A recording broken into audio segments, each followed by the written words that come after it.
29 octobre 2017. Merci à tous et bienvenue. Avec nous, le professeur Ndiak Fall, professeur de droit à l'université Cheikh Anta Diop de Dakar, pénaliste ou si vous le voulez, spécialiste en droit pénal, et maître Djibi Diallo, avocat à la cour. Merci, messieurs, d'avoir accepté notre invitation. Vous le savez, les partisans de Khalifa Sall, maire de Dakar et député à l'Assemblée nationale, ont manifesté hier, samedi, pour dénoncer ce qu'ils appellent une détention arbitraire. Mais faisons la genèse de cette affaire. Khalifa Sall, maire de Dakar, a été arrêté au mois de mars dernier pour, dit-on, mauvaise gestion de la caisse d'avance de la mairie de Dakar. Et puis, entre-temps, il a été élu député. L'ex-garde des Sceaux, maître Sidiki Kaba, a soutenu que l'immunité parlementaire acquise par Khalifa Sall ne le permet pas de le faire sortir de prison. Il est donc à Rebeuss et que les faits sont antérieurs à son élection à la députation. Le procureur envoie un courrier à l'Assemblée nationale pour demander la levée de l'immunité parlementaire de Khalifa Sall pour qu'il puisse être jugé. Alors, professeur Ndiak Fall, comment peut-on comprendre ce qui est présenté aujourd'hui par certains spécialistes comme une contradiction? Disons, à mon avis, il y a une certaine confusion qui s'est installée. Laquelle? La confusion, c'est évidemment le fait d'oublier que dans l'affaire Khalifa Sall, il y a deux situations qui s'enchevêtrent. D'un côté, M. Khalifa Sall est poursuivi, dit-on, pour détournement de deniers publics et escroquerie aux deniers publics en tant que maire de Dakar. Ça, c'est la première séquence. Et donc, à cet effet, il est en détention provisoire depuis 7 mois. Deuxième séquence, M. Khalifa Sall a été élu député. Et quand un député est élu, évidemment, la loi lui confère certaines prérogatives, une certaine protection par le biais de ce que l'on appelle l'immunité parlementaire. Donc, il est souhaitable de serrer ces deux séquences pour, en quelque sorte, dissiper la confusion. Expliquez-nous et dissipez-nous la confusion. Tout d'abord, première séquence, M. Khalifa Sall est maire de Dakar. Il est présumé avoir détourné une certaine somme. D'après les dispositions de l'article 140 du Code de procédure pénale, quand la somme présumée détournée est égale ou supérieure à 1 million de francs, d'après les dispositions de l'article 140 du Code de procédure pénale, le juge d'instruction décerne obligatoirement mandat de dépôt. C'est-à-dire que le juge d'instruction, il est en quelque sorte lié. Il ne dispose pas d'une liberté de manœuvre. Ceci étant, cette détention, disons, peut être levée ou bien même peut ne pas se dérouler si l'une des conditions que je vais énumérer se trouve remplie. Première condition, donc l'individu qui est présumé avoir détourné des deniers publics ne sera pas en détention provisoire s'il rembourse ou cautionne l'intégralité de la somme présumée détournée. Dans ce cas, il n'ira pas en détention provisoire. Deuxième cas de figure, lorsque le même individu présente des contestations sérieuses, c'est-à-dire au fond, présente des documents, produit des documents qui sont de nature à faire douter de la réalité du détournement. C'est ça ce qu'on appelle l'existence de contestations sérieuses. Troisième cas de figure, l'individu toujours présumé, qui est présumé avoir détourné des deniers publics, son état de santé est incompatible avec la détention provisoire, même dans un milieu hospitalier. Si l'une de ces conditions se trouve remplie, celui qu'on présume avoir détourné les deniers publics n'ira pas en détention provisoire. Ça, c'est le premier volet. Maintenant, au niveau de la durée de la détention provisoire, d'après les dispositions de l'article 141 du Code de procédure pénale, en matière de détournement de deniers publics, la durée de la détention provisoire peut aller, disons, au-delà de 6 mois. C'est-à-dire que contrairement à la règle traditionnelle selon laquelle, en matière correctionnelle, la durée de la détention provisoire est de 6 mois, dans le cadre du détournement de deniers publics, la durée peut aller jusqu'à atteindre le maximum de la peine encourue, autrement dit la peine prévue par la loi. Or, dans le cas que nous invoquons, la durée, la peine encourue est de 5 à 10 ans. Donc, théoriquement, la détention provisoire pourrait aller jusqu'à 10 ans. Donc, voilà pour la première séquence, autrement dit celle pour laquelle M. Khalifa Sall n'est que maire de Dakar. Entre-temps, M. Khalifa Sall a été élu député. Lorsqu'un individu est élu député, il bénéficie, dès la proclamation définitive des résultats par le Conseil constitutionnel, de ce qu'on appelle l'immunité parlementaire.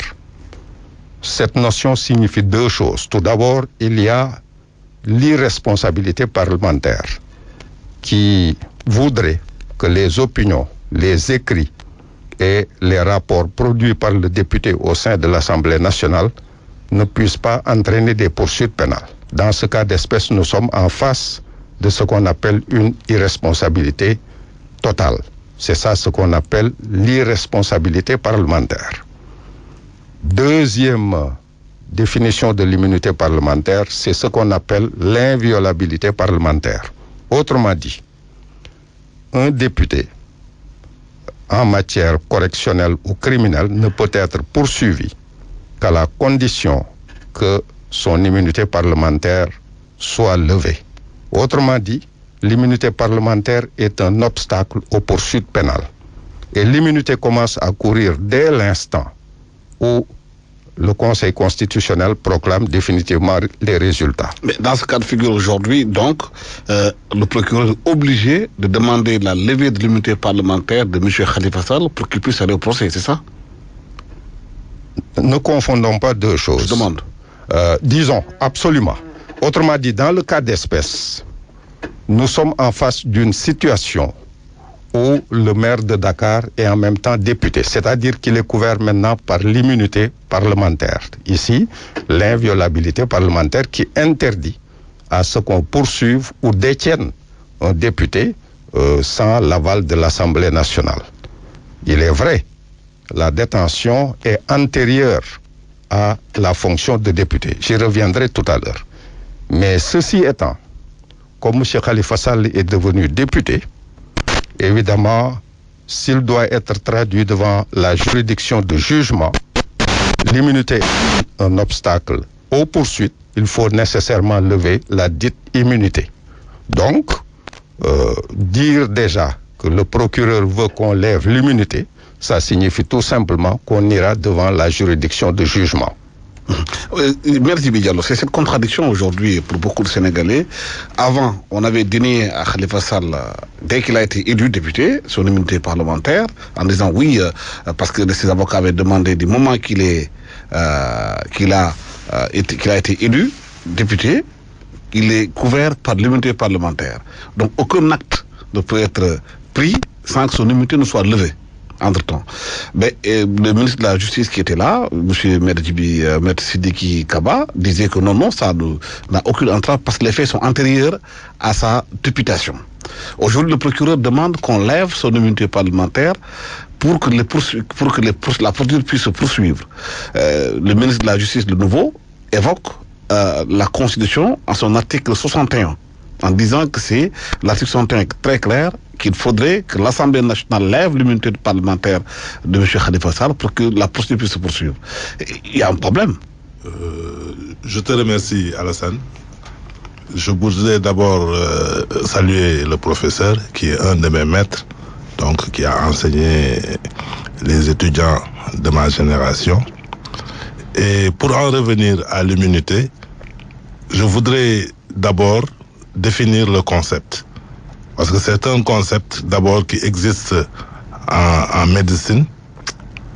L'immunité en médecine est la résistance développée par le corps face à certaines maladies.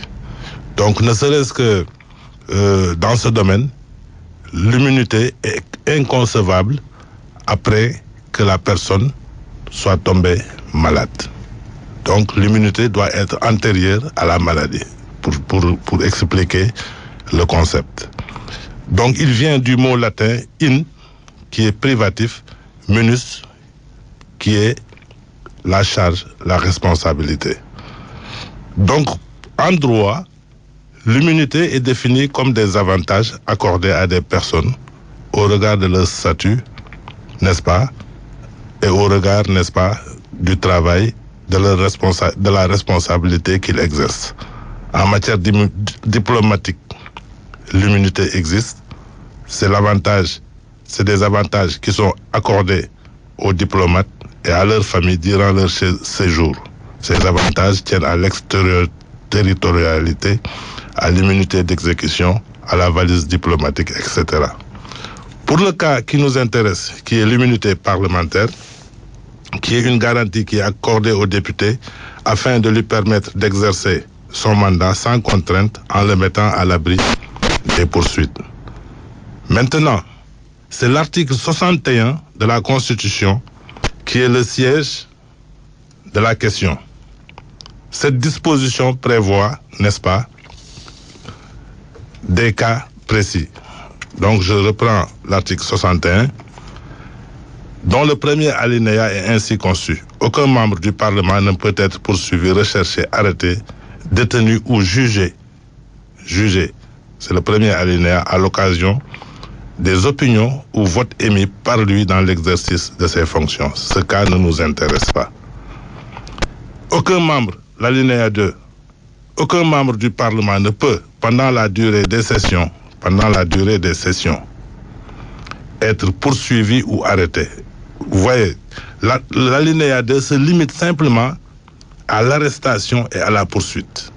Donc il dit que pendant la durée des sessions, aucun membre du Parlement ne peut être poursuivi en matière criminelle ou correctionnelle qu'avec l'autorisation de l'Assemblée. Ça, c'est l'alinéa 2. Nous ne sommes pas dans ce cas, à mon avis. Parce que Khalifa Sall n'a pas été poursuivi, n'est-ce pas, pendant une session. Il a été poursuivi antérieurement à son élection.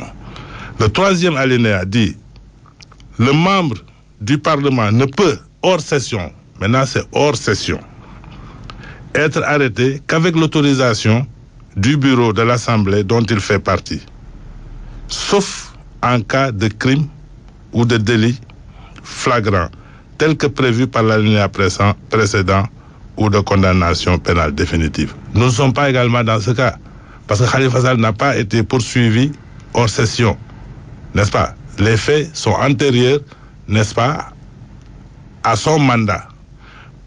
Maintenant, c'est l'alinéa 4 et 5 qui sont intéressants. La poursuite d'un membre du Parlement ou sa détention du fait de cette poursuite est suspendue si l'Assemblée dont il fait partie le requiert. Alors, vous voyez que cet article-là, tel que libellé, n'est-ce pas, ne donnait même pas au procureur l'opportunité de demander à l'Assemblée, n'est-ce pas, de lever l'immunité parlementaire. Parce que cette immunité n'existait pas. Cependant, il aurait fallu, simplement, puisqu'il a été poursuivi antérieurement à son élection, n'est-ce pas, l'alinéa 4 permet, n'est-ce pas, à l'Assemblée nationale de requérir, n'est-ce pas, l'arrêt des poursuites ou, n'est-ce pas, l'arrêt de la détention. Mais là, n'est-ce pas, nous sommes dans un concept intéressant.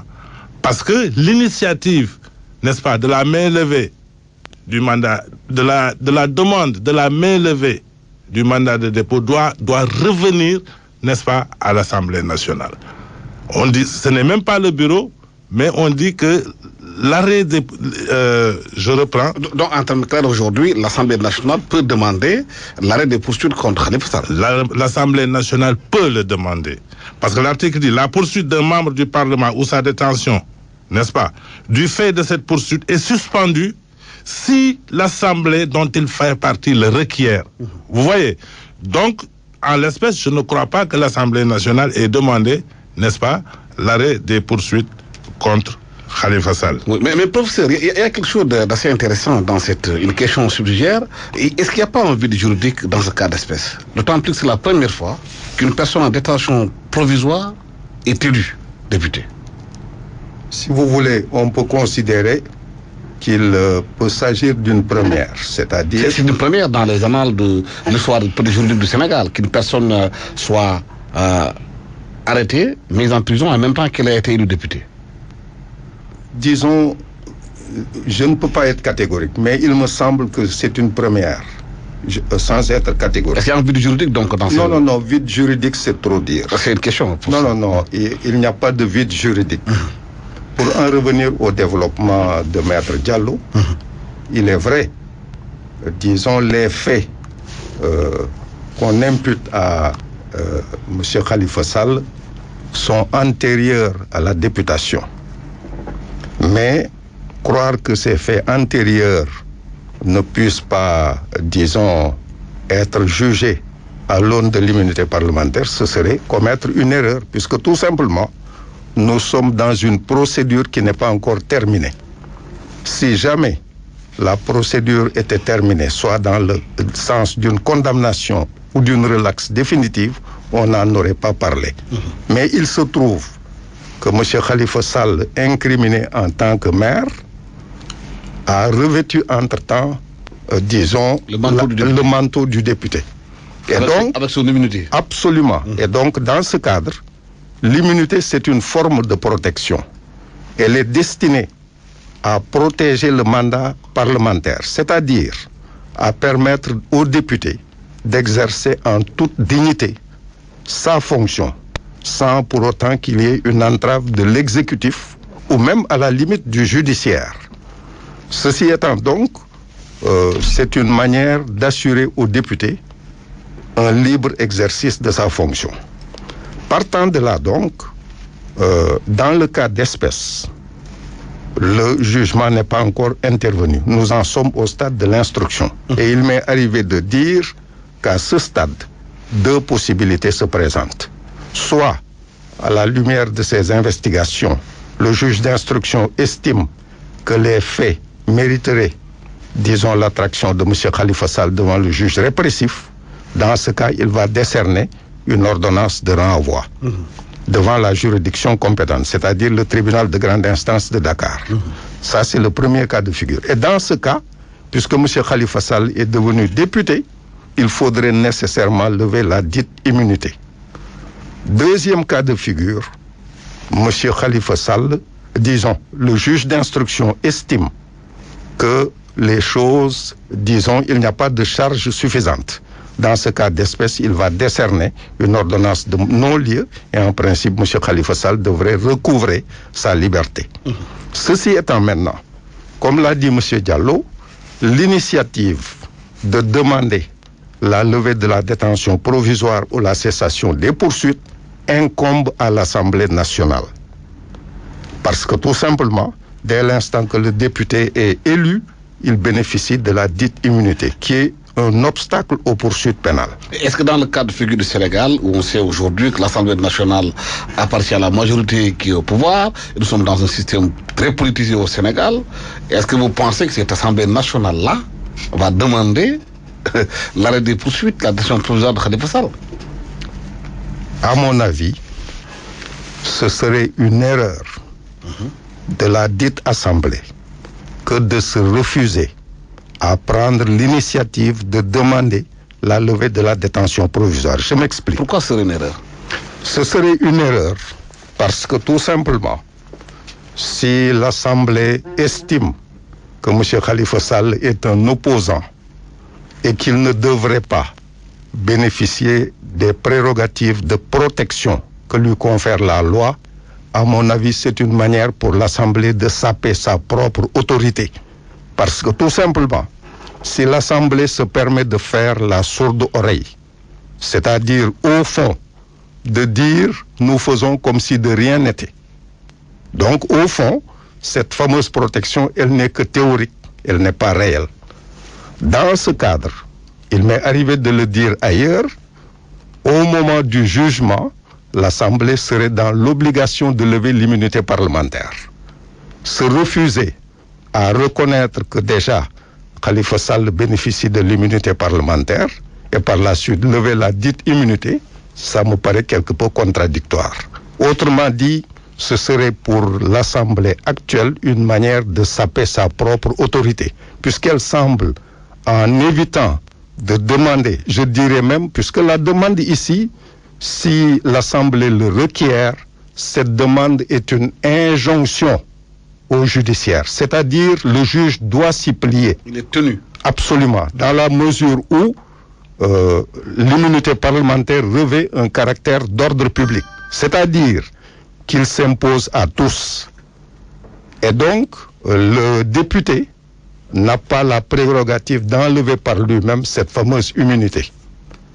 Donc, faire la sourde oreille, c'est-à-dire savoir que M. Khalifa Sall bénéficie de l'immunité et semble ne pas le lui accorder, puisque l'Assemblée dispose des prérogatives de lever la détention provisoire.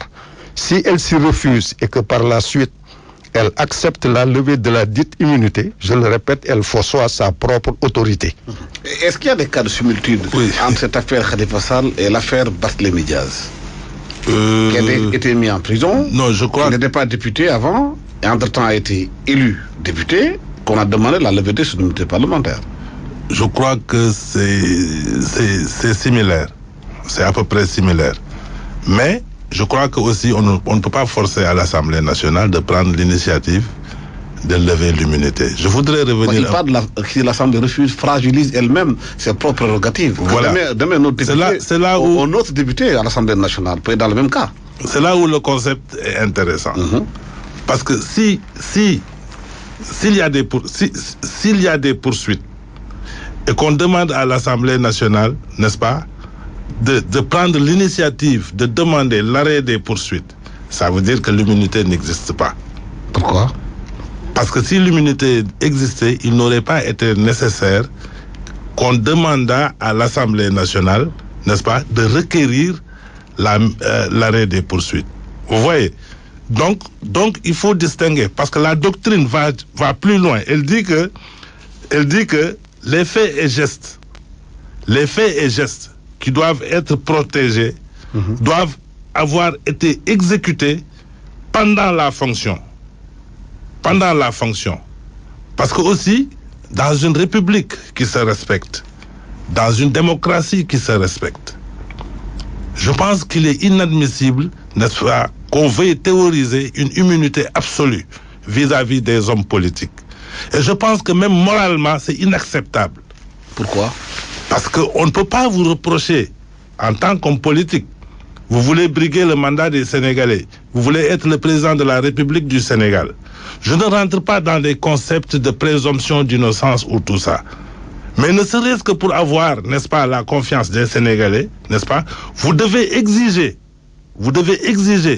qu'on vous juge au fond pour que les Sénégalais sachent que vous êtes propre. Et dans les démocraties qui se respectent, généralement, lorsqu'une personne est poursuivie, elle démissionne. Si elle a des fonctions, n'est-ce pas, gouvernementales. Si elle bénéficie, n'est-ce pas, d'une immunité, elle va répondre devant la justice. Pourquoi? Parce que je pense que la responsabilité d'un homme politique est une responsabilité grave. Cette question, nous avons eu à en débattre dans l'affaire Idrissa Seck. Parce qu'à l'époque, lorsqu'on a mis en place tout notre arsenal de défense, il y avait la loi Ezzan qui était là, n'est-ce pas, la loi d'amnistie, n'est-ce pas, qui amnistiait tous les faits politiques d'une date à une autre. Mais on s'est dit que défendre un homme politique qui veut briguer le mandat des Sénégalais exige, n'est-ce pas, une particularité, parce que nous devons prouver que cette personne-là, elle est innocente. Et je pense que du point de vue professeur de la morale républicaine, moi je ne peux pas concevoir, n'est-ce pas, qu'on puisse invoquer une immunité parlementaire, une irresponsabilité. Et la jurisprudence a refusé l'immunité à un député à un député en France qui a tenu au cours d'une émission radiodiffusée des propos délictueux. Donc, c'est pour vous dire que cette immunité-là, elle ne peut pas être une immunité totale. Parce que sinon, nous retournons à la République de la tyrannie des politiciens. Et je pense qu'il faudrait quand même, comme Alassane a dit, puisque c'est un vide juridique, parce que c'est un cas inédit d'une personne qui se présente comme tête de liste pendant qu'elle est en détention et qui a été élue. Et je pense que même la morale républicaine, à mon avis, ne devait pas accepter cela. On ne peut pas vous reprocher d'avoir détourné des deniers publics ou d'avoir... Il n'y a qu'au Sénégal où je vois des gens, on leur reproche d'avoir détourné, où on dit qu'ils ont fait un enrichissement illicite, et tout le monde dit que c'est le futur président. Je pense que cette façon de raisonner, je pense que les intellectuels sénégalais, les responsables politiques doivent le combattre. Professeur, est-ce qu'aussi on ne peut pas quelque part faire attention à cette immunité dont on parle, où un homme politique ou bien quelqu'un peut piller les caisses de la structure qu'il a et se réfugier sur une liste, se faire élire député et avoir l'immunité? Bien, entendons-nous. C'est pas la porte ouverte peut-être aussi à ceux qui veulent se réfugier à l'Assemblée nationale pour ne pas rendre compte. Entendons-nous. L'immunité n'est pas synonyme d'irresponsabilité. Du moins, l'immunité au point de vue de ce qu'on appelle l'inviolabilité parlementaire. C'est-à-dire, quand une personne commet un crime ou un délit, alors qu'elle est députée, et j'ajoute, en réalité, quand on parle d'immunité parlementaire ou d'inviolabilité parlementaire pour ce cas, on songe à des actes extérieurs à la fonction de député. C'est-à-dire, vous commettez un crime ou un délit comme tout autre citoyen. Mais votre particularité, c'est que vous êtes député. Dans ce cas de figure, aujourd'hui, est-ce que les actes commis par M. Khalifa Sall, maire de Dakar, sont couverts par l'immunité qu'il vient d'acquérir en étant en prison? Ou pas? Disons, désormais, M. Khalifa Sall bénéficie de l'immunité parlementaire, puisque la procédure n'est pas terminée. Je vous demande les actes qu'il avait commis, absolument, pour lesquels il est en prison aujourd'hui, est-ce qu'ils sont couverts par son immunité aujourd'hui? Tout à fait. Je m'explique. Parce que les actes sont antérieurs à la députation, mais la députation est venue en cours. Elle couvre donc tous les actes, la députation ou pas? Sur ce... Attendez. En fait, je vais m'expliquer. Allez-y, professeur. Les actes commis par Khalifa Sall sont antérieurs à sa députation. Mais entre-temps, il est devenu député. Et l'affaire est en cours. Elle n'est pas terminée. Absolument. Donc, on assiste en quelque sorte à une interférence entre l'affaire en cours et sa fonction de députation. Entre deux affaires qui s'interfèrent. Oui, disons, deux situations qui s'enchevêtrent. Puisque Khalifa Sall était poursuivi en tant que maire de Dakar, mais entre-temps, il est devenu député. Or, l'immunité parlementaire couvre le député dès la proclamation des résultats. Donc, à partir de ce moment, il bénéficie de l'immunité. Et la preuve, s'il n'en bénéficiait pas, on n'aurait pas demandé la levée de son immunité. Toujours dans le même ordre d'idée, pour, disons, répondre à ceux qui disent que ces actes sont antérieurs à la députation, c'est vrai. Mais nous avons le cas Barthélémy Diaz. Ce cas date du magistère du président Wade. Entre-temps, il y a eu la seconde alternance. Il est devenu député. Par la suite, l'affaire semblait oubliée. On l'a réchauffé. Mais quand il s'est agi de juger M. Barthélémy Diaz, on a dû requérir la levée de son immunité. Parce que tout simplement, entre-temps, il était devenu député. Pourtant, les actes qu'on lui imputait étaient bien antérieurs à sa fonction de député. Donc, si un individu commet des actes antérieurs à la députation et qu'avant d'être jugé définitivement, il devient député, évidemment, cette nouvelle fonction va impacter sur le cours de la procédure. Absolument. Mais Diallo, oui, moi, je crois que les actes, ce sont des actes de la fonction. Les actes protégés, ce sont des actes de la fonction, n'est-ce pas, parlementaire. Uniquement ces actes qui sont protégés. Les actes qui sont antérieurs à la fonction ne sont pas protégés. Les actes qui sont postérieurs à la fonction ne sont pas protégés. C'est pour cela d'ailleurs que le législateur a ouvert cette brèche en permettant à l'Assemblée nationale, l'alinéa dont je vous ai parlé tout à l'heure, la poursuite d'un membre du Parlement ou sa détention du fait de la poursuite est suspendue si l'Assemblée nationale le requiert. Si l'Assemblée nationale ne le requiert pas, la poursuite ne peut pas être suspendue. Donc, en termes clairs, aujourd'hui, il n'y a que l'Assemblée nationale qui peut demander... Il n'y a que l'Assemblée nationale... La suspension de la détention... Il n'y a que l'Assemblée nationale qui peut demander la suspension des poursuites de Khalifa Sall. Le procureur n'a même pas besoin, n'est-ce pas, de demander à l'Assemblée, n'est-ce pas, de faire la main levée des poursuites. Ce n'est pas nécessaire. Et on peut discuter, professeur, sur les conséquences d'un refus de l'Assemblée nationale de demander la main levée. On peut s'interroger si est-ce que cette main levée aura lieu parce que c'est le parti... Et dans le cas de figure où l'Assemblée nationale refuserait de lever l'immunité parlementaire, qu'est-ce qui va se passer? Non, c'est-à-dire l'Assemblée nationale n'a pas à refuser... Non, le procureur a demandé la levée de l'immunité parlementaire. Je pense que l'Assemblée doit... Dans le cas où elle refuserait de le faire. Non, l'Assemblée doit lui répondre en lui disant que vous n'avez pas besoin de me demander, n'est-ce pas, de faire la main levée de l'immunité parce que l'initiative me revient. L'initiative ne revient pas au parquet. Le parquet n'a même pas besoin de demander à l'Assemblée nationale de faire la main levée, de demander la main levée de l'immunité, puisque l'initiative est laissée à l'Assemblée nationale par la Constitution. Attention, la disposition que je suis en train de vous lire, c'est l'article 61 de la Constitution. Elle dit que la poursuite n'est suspendue que si l'Assemblée nationale le requiert, le demande. L'Assemblée nationale ne l'a pas demandé, le procureur n'a pas à demander à l'Assemblée nationale, n'est-ce pas, de faire une main levée de l'immunité. Ce n'est pas nécessaire. C'est pour ça que je vous dis que les faits qui sont antérieurs au mandat, n'est-ce pas, ne sont pas protégés. Les faits qui sont postérieurs au mandat ne sont pas protégés. La conséquence juridique, c'est quoi? Les faits qui ont été commis pendant le mandat, sont protégés par l'immunité même après le mandat. Vous voyez, donc c'est des concepts juridiques, je pense, avec lesquels il faut faire très, très, très attention. Oui, on a voulu, c'est le deuxième point de notre débat, professeur, parce que sinon ça va prendre trop de temps. Tout à fait. L'affaire Khalifa Sall. Vous me permettez, je vais répondre, disons, aux arguments de Maître Diallo. Puisqu'à mon avis, il confond ce qu'on appelle l'irresponsabilité parlementaire et l'inviolabilité parlementaire. L'irresponsabilité parlementaire, c'est les écrits, opinions et rapports émis par le député au sein de l'Assemblée nationale.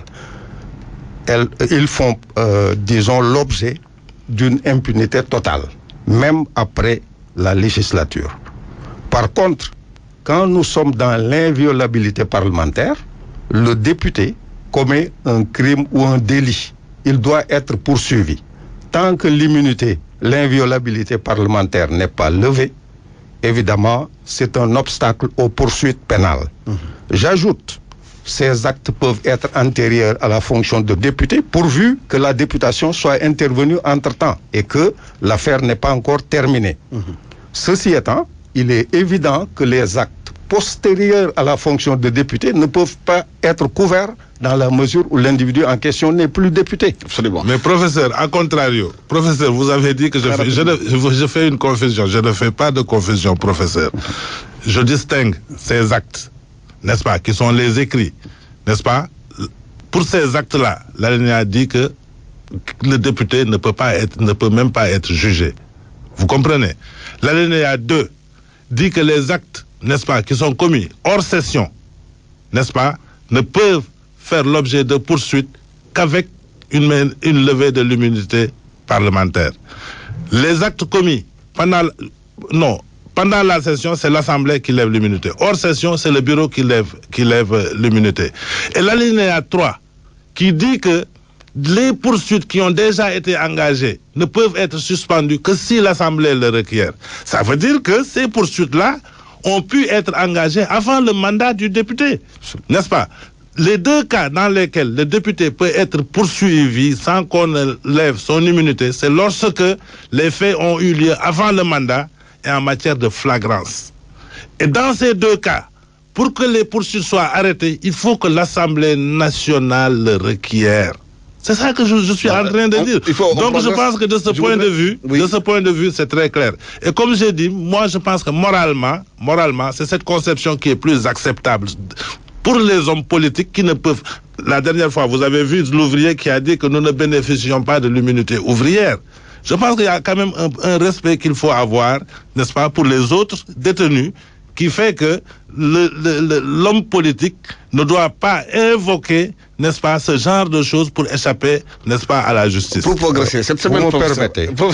Il faut qu'on progresse, sinon on ne va pas attaquer le deuxième point de notre débat. Le temps que vous ayez imparti est bientôt terminé. Je voudrais juste qu'on aille très rapidement sur ces révélations de nos confrères de Nouvel Horizon, qui a dit cette semaine que M. Karim Wade est en train de recouvrer ses biens, qu'il a été condamné par la CREI, les biens confisqués. Qu'est-ce qui peut se passer pour que ce genre de situation puisse avoir lieu, professeur? Bien, normalement, quand une personne est condamnée définitivement, évidemment, la condamnation doit s'exécuter.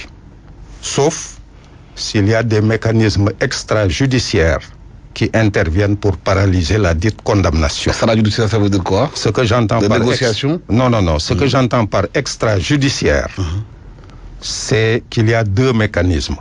Le premier mécanisme, c'est la grâce présidentielle, qui est une dispense d'exécution de la peine. C'est-à-dire, normalement, vous devez purger la peine, mais le chef de l'État, par mansuétude, vous dit, vous serez à l'air libre. Ça, c'est le premier volet, le premier mécanisme. Le second mécanisme, c'est l'amnistie, qui est une mesure d'oubli. Dans ce cas également, vous recouvrez la liberté, même si on en était au stade des poursuites, les poursuites cessent. Si on en était au niveau de l'instruction également prend fin. Ça, c'est l'amnistie. Mais qu'on soit en présence de la grâce ou de l'amnistie, il y a une constante. On dit que ces mécanismes, c'est-à-dire la grâce et l'amnistie, ne préjudicient en rien aux droits des tiers. Autrement dit, s'il y a des victimes, ces victimes doivent être dédommagées. Donc, a priori, s'il y a dédommagement, ces dédommagements ne pourraient pas faire l'objet de restitution. Toutefois, il y a un mécanisme exceptionnel par lequel on peut revenir sur une condamnation définitive. Ce mécanisme exceptionnel, c'est ce qu'on appelle le pourvoi en révision. Le pourvoi en révision intervient lorsqu'il y a eu une condamnation définitive et que l'on estime, à la lumière d'informations ou de preuves dont on dispose, que la condamnation déjà prononcée était faite par erreur. C'est ça ce qu'on appelle l'erreur judiciaire. Dans ce cas d'espèce, on peut revenir sur la condamnation définitive. Si la personne condamnée est finalement innocentée, elle doit être dédommagée.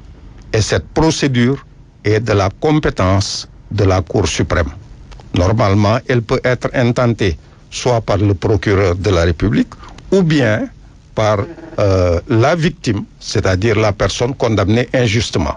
Si jamais elle décède, c'est normalement ses héritiers qui devaient y procéder. À titre d'exemple, vous vous souvenez que le président Mamadou Dia avait été condamné, dit-on, pour tentative de coup d'État. Pour tentative de coup d'État.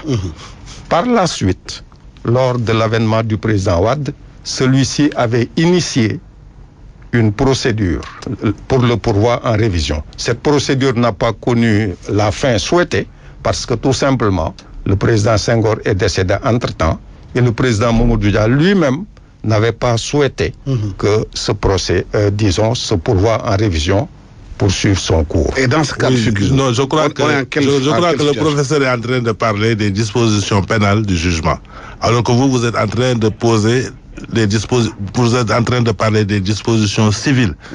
C'est-à-dire, vous dites que vous ne comprenez pas que Karim Wade récupère ses biens. Non, je pose des questions. Le Nouvel Horizon a dit que Karim Wade est en train de récupérer ses biens. Je pose cette question. Moi, je pense que récupérer ses biens, déjà, c'est un concept matériel. Quand je dis que je récupère mes biens, ça, c'est un concept matériel. Vous savez, la saisie d'un bien est une notion juridique. Vous comprenez? Parce que le droit de propriété, c'est trois éléments. C'est l'usus, le fructus et l'abusus. Le droit d'utiliser, le droit de récupérer les fruits et le droit d'abuser. Lorsque le bien est saisi, ça ne veut pas dire que vous ne pouvez pas utiliser le bien. Vous comprenez? Ah bon, comment? Vous pouvez gager votre véhicule à la banque, n'est-ce pas? Ça ne vous empêche pas de conduire votre véhicule. Et pourtant, si un jour vous ne payez pas, la banque va venir saisir votre véhicule. C'est pour ça qu'il faut faire très attention, n'est-ce pas, avec un certain nombre de choses. Le droit, ce n'est pas un concept matériel. Le concept juridique, il a un sens, n'est-ce pas? Que les biens soient saisis n'empêche pas à Karim Wade de pouvoir, n'est-ce pas, les utiliser. Donc, ce qui lui est interdit, c'est d'en disposer, n'est-ce pas? Donc, il appartiendra... Mais dans la compréhension de beaucoup de Sénégalais, quand on dit qu'un bien est saisi chez quelqu'un, l'État l'a saisi, ça appartient à l'État. L'État prend Non, il y a deux sortes de saisies. Il y a une saisie. Vous pouvez saisir un bien et vous le laissez avec le propriétaire. Mais vous pouvez saisir un bien avec enlèvement. Vous enlevez le bien. Vous comprenez? Dans ce cas, vous avez enlevé le bien, le propriétaire ne peut pas utiliser le bien. L'État procède même à la vente de certains biens. La procédure? L'État a procédé ces derniers temps à la vente de certains biens, comme Eden Rock, entre autres appartements qui sont vendus. Oui, mais pour les biens qui ne sont pas vendus, ils sont toujours entre les mains de Karim Wade. Mais qu'on dise qu'il a récupéré ses biens, ça n'a pas de sens. Parce que la récupération est un acte matériel, ce n'est pas un acte juridique. Vous comprenez?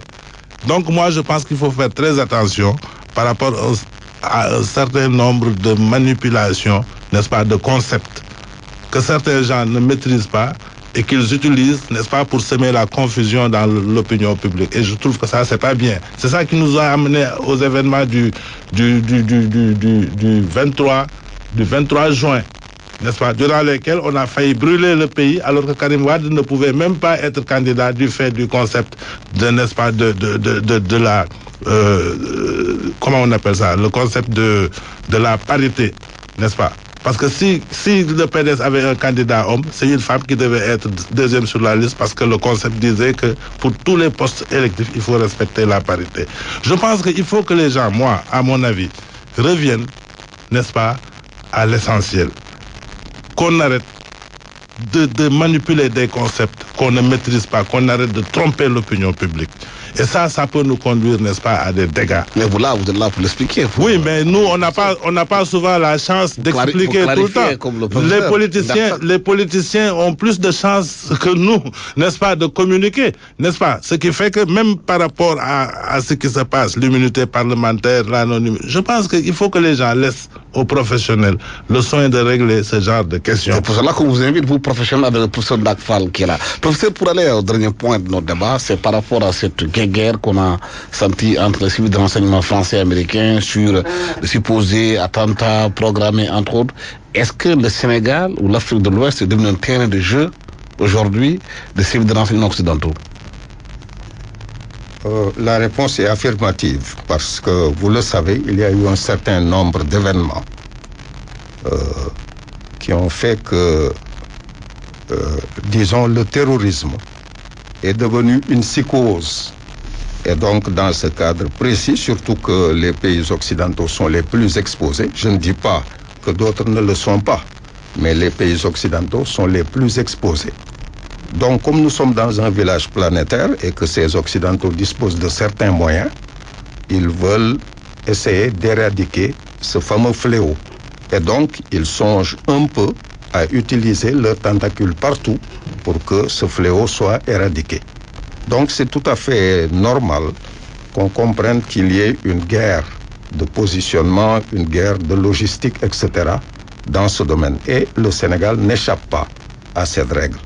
Ceci étant, je trouve qu'au Sénégal, on est un peu trop bavard à propos du terrorisme. C'est-à-dire, on fait tellement de bruit avec le terrorisme que l'on semble même appeler un peu de nos voeux que le terrorisme se déroule au Sénégal. C'est-à-dire, il y a trop de bruit. À mon avis, il est souhaitable que l'on sache garder la sérénité, que l'on fasse confiance aux forces de l'ordre, que les populations gardent la sérénité, essayent de collaborer avec les forces de sécurité, que dans cette fameuse guerre dont vous parlez, que nous utilisions au maximum les possibilités qu'offre la coopération internationale. C'est-à-dire qu'on outille nos forces de sécurité en matière de logistique, en matière de moyens matériels et humains. C'est ça qui est important. Et, vous le savez, le rôle des forces de sécurité, c'est d'agir dans la discrétion la plus forte, la plus totale. Il n'est pas besoin de faire du bruit. Il faut de la discrétion et beaucoup de vigilance.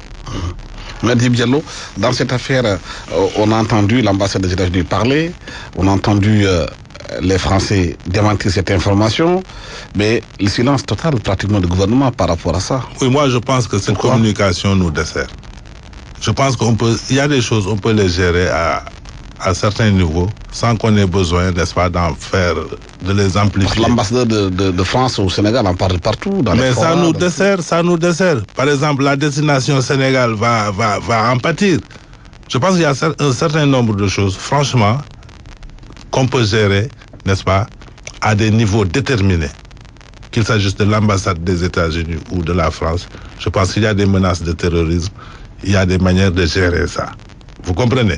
Mais quand maintenant on nous dit qu'ils ont alerté leurs ressortissants, etc., mais c'est notre pays qui va en pâtir. Ce que je peux te dire, que nous avons un service de renseignement qui est très, très performant. Ça, je te le dis. Hein. Et le silence de toute autorité par rapport aux populations.